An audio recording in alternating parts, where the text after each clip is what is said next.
रजब महमूद साहब कराची से।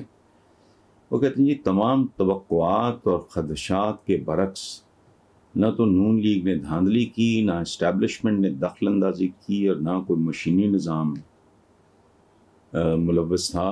कल के ज़मीनी इलेक्शन में तहरीक इंसाफ ने 20 में से 16 नशिस्तों पर कामयाबी हासिल कर ली। PTI की इस शानदार फतह पर आपका क्या तबसरा है? देखें, मैं 1, 2, 3 करके आपको जवाब देने की कोशिश करता हूँ। पहली बात यह है कि आपने पहले कहा तमाम तवक्कुआत और खदशात के बरक्स न तो नून लीग ने धांधली की। पहली बात यह है कि ये तवक्कुआत इसलिए थी और ये खदशात इसलिए थी कि ये नून लीग की हिस्ट्री है। ये हुआ इसलिए नहीं, इसका आपने खुद जवाब दे दिया। ना इस्टेब्लिशमेंट ने दखल अंदाजी की, वो बिल्कुल न्यूट्रल रहे। इसकी दूसरी वजह थी वो हाइप क्रिएट हो गई थी कि बहुत कत्लो गारत होती अगर ये इस तरह का कोई कदम उठाते तो फिर खून खराबा होता। तीसरी बात यह है कि मैं नहीं जानता, आखिरी अदालत तो अल्लाह की होती है, जो ज़मीनी आखिरी अदालत है वहाँ से फैसला आएगा कौन करप्ट है नहीं है, लेकिन ये मैसेज लोगों को चला गया है। ठीक है।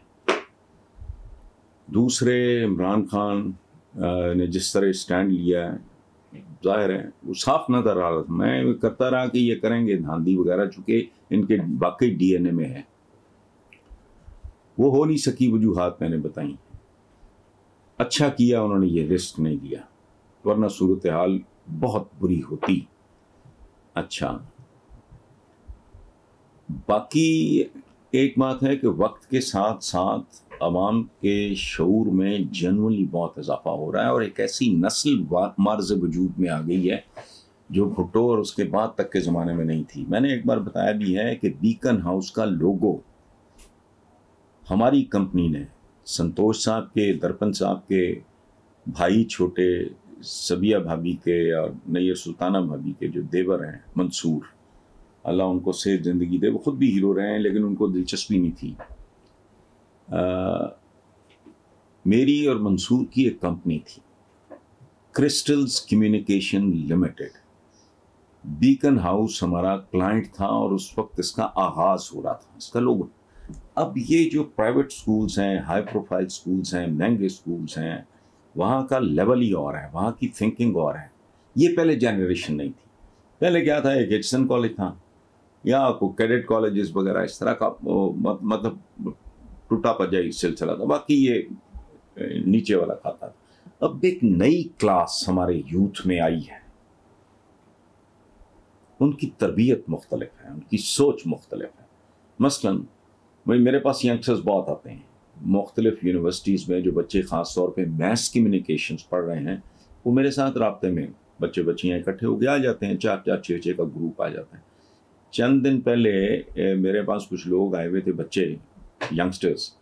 तो मरियम नवाज का एक बयान छपा था कि हम नस्ल दर नस्ल इस मुल्क की खिदमत करेंगे, तो वो मजाक उड़ा रहे थे कि कहना इसने हुकूमत था, कह दिया है खिदमत। जैसी खिदमत ये इस मुल्क की कर गए हैं, अब तो बच्चे बच्चे की जुबान पे है। ये वो बच्चे कह रहे थे। बच्चों से मेरी मुराद ये है कि मतलब यूनिवर्सिटीज़ में पढ़ने वाले हैं। अब उनको आप बच्चे कह लें या 18 साल के बाद कहने को तो बालिग हो जाता है, लेकिन होता बच्चा ही। सो इस तरह के माहौल में, और फिर जिस तरह कैंपेन उठाई है, अकेला इमरान इस पूरे भानुमती के कुनबे पे एक गुलदस्ता कचरे के ट्रक पे भारी था, बस यूं समझ लें आप। क्या कहा मैंने? कचरे का एक ट्रक था, मुकाबले पे गुलदस्ता था, एक। खत्म हो गई बात। तो बाकी एक खूबसूरत बात है, उसकी दाद देनी चाहिए। रिएक्शन जो आया है मरियम की तरफ से, बहुत मैच्योर, बहुत मुतवाज़न, बहुत बैलेंस्ड, बहुत अच्छा, खूबसूरत शुरुआत है। अगर मरियम ओवरऑल अपने रवैये में ये तब्दीली ले आए तो शी कैन डू वंडर्स। उसने बड़ी बहादुरी से, बड़ी दिलेरी से, खातून होते हुए कैंपेन जिस तरह चलाई है वो काबिल-ए-दाद है, और यही स्पिरिट होनी चाहिए। जैसे मैच के एंड पे गले मिलते हैं प्लेयर्स, ये वो सारा अनफॉर्चुनेटली हमारे यहाँ ट्राइबल सिस्टम सा बन गया है, जिससे हमें निजात हासिल करनी चाहिए। बहरहाल तबसरा इसके अलावा क्या है, बाकी देखते हैं क्या होता है। अल्लाह हमें बुज़ार से बचाए, ये नौबत ना आती, सच्ची बात ही है। और अब उम्मीदें काफ़ी सारी वाबस्ता हैं, बिकॉज उसकी वजह है, सादा सी बात है, आजमाए हुए लोग हैं। परवेज़ इलाही जो थे वो चीफ मिनिस्टर रहे हैं पंजाब के, आज भी जो सियाने लोग हैं, जो ड्रामों के पीछे नहीं जाते, सियाने लोग हैं,